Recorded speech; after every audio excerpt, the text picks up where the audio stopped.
To politics now, where all eyes are on Indiana. Donald Trump and Ted Cruz are campaigning there today ahead of Tuesday's primary.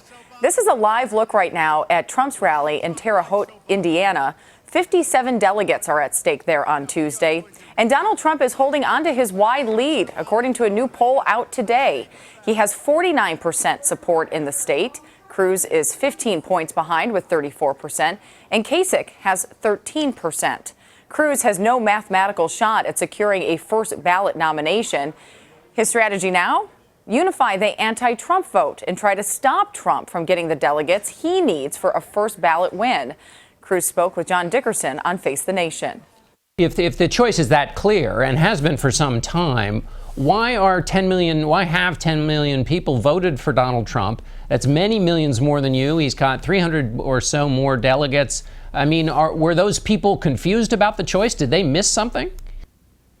Well, listen, early on, Donald did well when there were 17 candidates because he unified his support. He has an impassioned minority behind him. And when everyone else was diffused, he won a lot of early states. And, you know, you ask, are people confused? Listen, Donald Trump is attempting to perpetuate one of the greatest frauds in the history of modern elections, which is he is trying to convince people that he's some sort of outsider. Donald is the essence of the Washington insider. He has been enmeshed in the corruption in Washington. So, but your theory of how you'll get the nomination relies on you going to an open convention and overthrowing the delegates, the delegate lead that Donald Trump has. In order for that to happen, you can't do that without the help of the Washington establishment that you've just been talking about. John, here's where we are. Nobody is going to get to 1237 before Cleveland. I'm not going to get there, but neither is Donald Trump. We're going to go to a contested convention. When we arrive in Cleveland, I'm going to have a bunch of delegates. Donald's going to have a bunch of delegates. And it's going to be a battle to see who can earn the support of a majority of the delegates elected by the people. Jon Allen is a columnist with Roll Call. He's in our Washington newsroom. John, first of all, thank you for joining us. I know it was a late night last night at the White House Correspondents' Center, so thanks for being up with us. We're going to touch on that. Late morning. Late morning. Oh, it went that long, huh? We're going to touch on that in just a second, John. But first, I want to ask you, having heard what happened on earlier today, it looks like mathematically all Ted Cruz can do now is try to limit Trump's delegate gains by uniting the anti-Trump vote. He formed this kind of non-compete with John Kasich, and now he's picked Carly Fiorina as his vice presidential candidate. What's your assessment of this strategy so far? I think it's like a college basketball team that's down 15 points with 2 minutes, and it keeps throwing up 3-point shots, hoping that one of them will go in, or actually hoping that a string of 5 or 6 of them will go in a row to tie or win the game. Ted Cruz, again, doesn't have the mathematical possibility of winning. He's got to try to deny Trump the 1,237 delegates that he needs.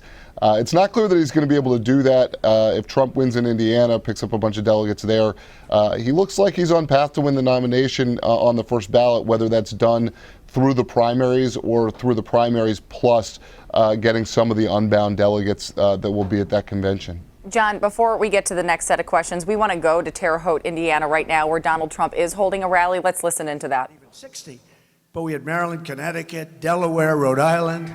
We won in landslides, every one of them. But I watched Karl Rove say, he has not broken 50%. So I had a state where I had 44%. I had one where I had 48%. I got 6 guys I'm running against at that point. See, it's a very unfair thing because in the history of Republican politics, there's never been 17 people that ran for office, okay? So you have 17.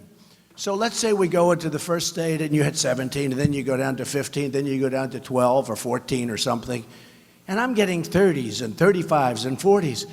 But you can't break. Now, a couple of weeks ago, New York and others, but in New York and Massachusetts, I almost broke 50%. Well, Tom Brady likes me, so that's good. That helps when Tom Brady likes you, because Tom is a great guy. He's a good guy. He's a good guy. He's a good guy. And by the way, he has a lot of respect for your quarterback. And your quarterback, if he's healthy, I think you're going to have a great team this year, I have to tell you. I think so.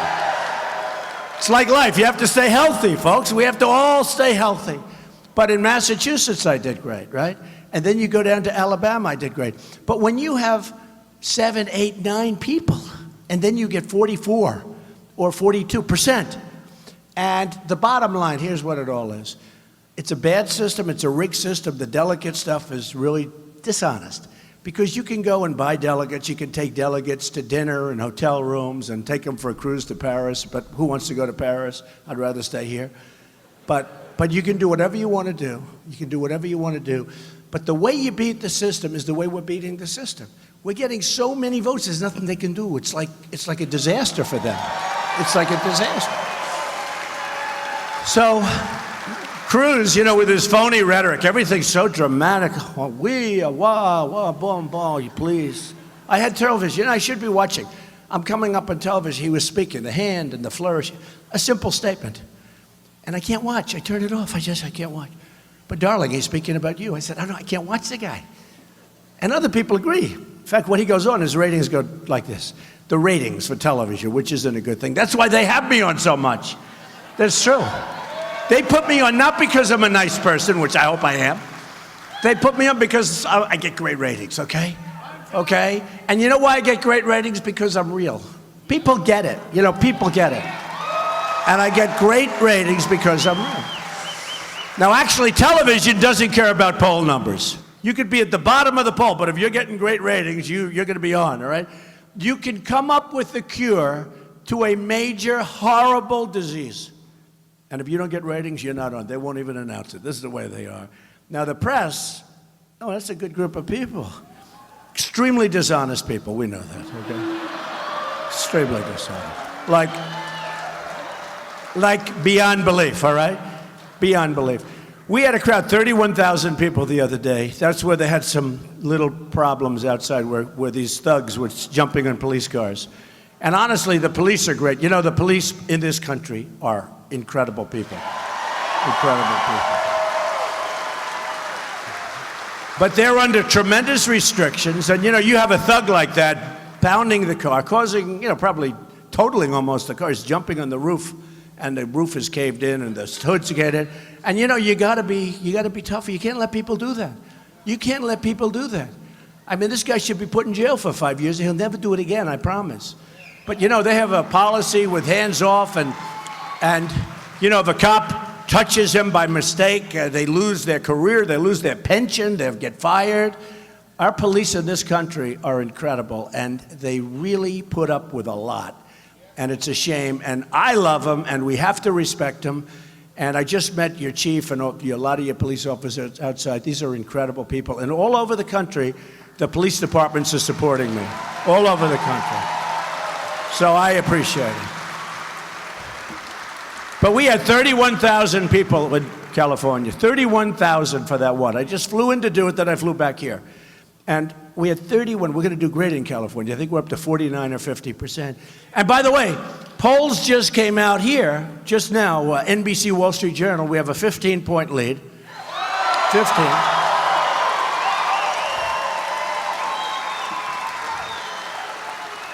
And the CBS poll just came out, and I think we have either the same thing or even a bigger lead. So we're doing good. But I don't even want to tell you that. I said, I think I'm not going to say it. Because if I say it, you know what happens? You'll take it nice and easy on Tuesday. No, you got to get out there. Terre Haute. We love Terre Haute. So let's talk about Terre Haute. I'm going to make you a little bit depressed, although I will tell you we're going to bring it all back. I just met your mayor, and he's a great guy. And it's very tough. Where's the mayor? Where is he?